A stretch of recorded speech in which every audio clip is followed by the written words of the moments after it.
Ven Espíritu Santo, llena los corazones de tus fieles y enciende en ellos el fuego de tu amor.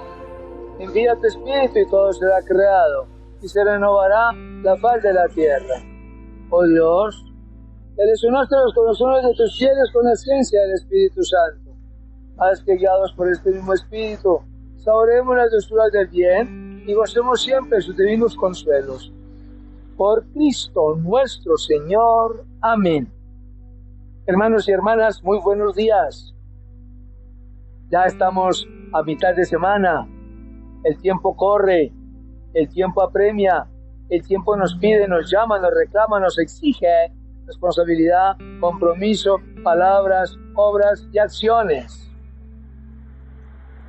En el contexto del libro del Éxodo, ya vamos adentrándonos a una particularidad que es la identificación ya y un sentido de intervención de Dios en favor de su pueblo. Hoy nos encontramos con el episodio de la zarza ardiente, en la que Moisés, pastoreando el rebaño de su suegro Jetro, vio una zarza ahí en la montañita que ardía pero que no se acababa, no se consumía. Y dijo, esto está muy raro. Y subió a ver de qué se trataba, y ahí le habla al Señor y le dice, Abraham, Moisés, Luis, Antonio, Felipe, Berta, Luisa, Carmen, llama en la figura de Moisés, llama a todos a que asumamos la misma tarea. ¿Y cuál es la misma tarea? La misma tarea es descubrir que Dios se manifiesta, hace por todos y para todos, pero Él ni se desgasta, ni se acaba, ni se enferma, ni se muere. Entonces es necesario entender que esa es la experiencia del signo de comunión, como ustedes y yo tendremos que acercarnos a la realidad de Dios. Moisés se acerca y el Señor le dice, detente, quítate las sandalias, el lugar que pisas es sagrado, y comienza ese diálogo ahí personal entre Dios y Moisés.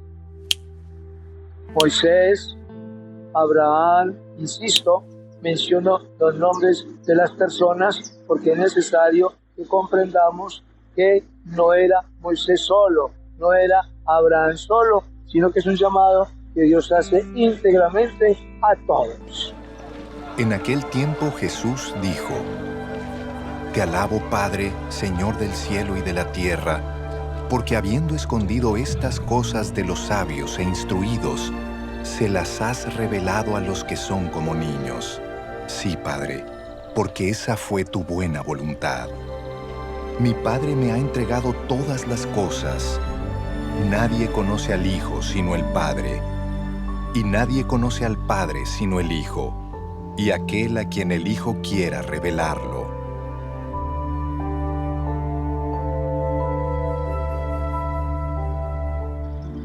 En el contexto del evangelista, es necesario descubrir que el Señor en el Evangelio hace una exaltación de la bondad y la misericordia de Dios Padre para atender a la humanidad, y en ese sentido de atender a la humanidad, entonces se manifiesta, y al manifestarse, entonces glorifica y dice, bendito seas Padre, Señor del cielo y de la tierra, porque todas las cosas tuyas se las escondiste a sabios, entendidos, prepotentes, reyes, gobernadores y los que se creen ilustrados en el mundo. Y las cosas de Dios son totalmente ignorantes y se las ha revelado a los sencillos. Esos sencillos o pequeños son a los que el Señor hace alusión cuando habla de los fieles, de sus discípulos, de los que están atentos, de los que están practicando la fe, de los que viven en comunión con Dios, de los que están ahí al acecho del camino, del paso del Señor. Esos son los sencillos, los pequeños y los humildes. Sí, Padre, porque así te ha parecido mejor. Y por eso, nadie conoce al Hijo sino el Padre. Revela la misma razón. Y nadie conoce al Padre sino el Hijo. Y aquel a quien el Hijo se lo quiere revelar. Esa es su misión, a eso vino, a revelar al Padre. ¿Y qué va a revelar del Padre? El amor y la misericordia para con la humanidad. Tengámoslo presente, porque los primeros beneficiados somos ustedes y yo. Ahora empecemos entonces, ustedes y yo, la continuación de la catequesis. Hoy estamos viendo el segundo artículo. El segundo artículo del credo hace alusión a que en el primero decíamos, creo en Dios Padre Todopoderoso, creador del cielo y de la tierra. Es toda la revelación de Dios Padre. Pero ahora dice, creo en Jesucristo, su único Hijo, nuestro Señor, que fue concebido por obra y gracia del Espíritu Santo. Nació de Santa María la Virgen. Padeció bajo el poder de Poncio Pilato, fue crucificado, muerto y sepultado. Descendió a los infiernos y al tercer día resucitó entre los muertos. Y está sentado a la derecha de Dios Padre Todopoderoso, y de allí vendrá con gloria y con poder. ¿Ven? Uno lo ve muy largo, porque yo hago alusión a la profesión de fe en el credo niceno-constantinopolitano antiguo, de lo más antiguo que la iglesia tenía. Luego vino no la reforma del credo, sino un credo un poquitico más simplificado, que es el que ustedes y yo poseemos y conocemos y proclamamos. Aunque yo regularmente saben que yo lo hago interrogadito. ¿Creéis en Dios? ¿Creéis en el Hijo? ¿Creéis en el Espíritu? Pues bien, en Dios se dan dos procesiones. La primera procesión en Dios es que Dios, siendo Dios en su divinidad pleno, con el Hijo y con el Espíritu, Dios envía al Hijo a la tierra. Es una primera procesión, y es procesión porque sale de Dios y viene en la búsqueda de la humanidad. Es procesión porque es el cumplimiento de una promesa. Se llama procesión porque viene de Dios a compartir la humanidad. Luego Él, asumiendo la humanidad, la lleva toda enterita con su cuerpo al Padre para que entonces ustedes y yo nos acerquemos plenamente a la realidad de Dios, donde ya se nos ha adelantado el Hijo.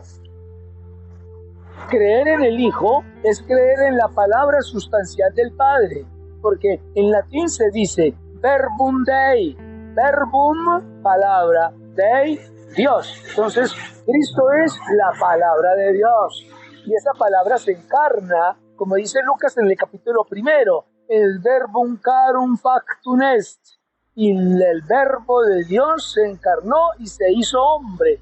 Factum se presentó en carne humana y se hizo hombre. Y vino a compartir nuestra realidad. Este segundo artículo hace alusión para ustedes y para mí en que Dios viene y asume todo lo nuestro en el cuerpo de Jesús. Por eso dice que asumió la condición de toda la humanidad, menos el pecado.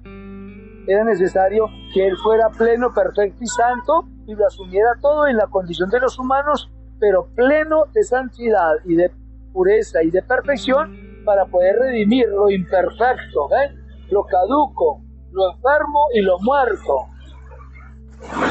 Los ciegos, los cojos, los tuertos, los mancos, los mudos, los sordos, de los que habla el evangelista cuando hacía alusión a la tarea y misión de Jesús en la tierra.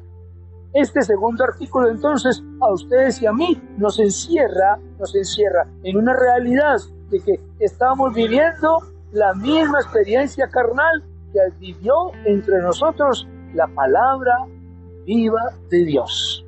Por eso no es un Dios tan lejano, sino un Dios cercano. Y con el salmista podemos proclamar que el Señor ha tenido misericordia con nosotros y por eso estamos alegres. ¿Por qué? Porque nos envió a su verbo, a su palabra creadora para vivir nuestra experiencia de vida. Ánimo pues, no hay discusión, es el Hijo de Dios.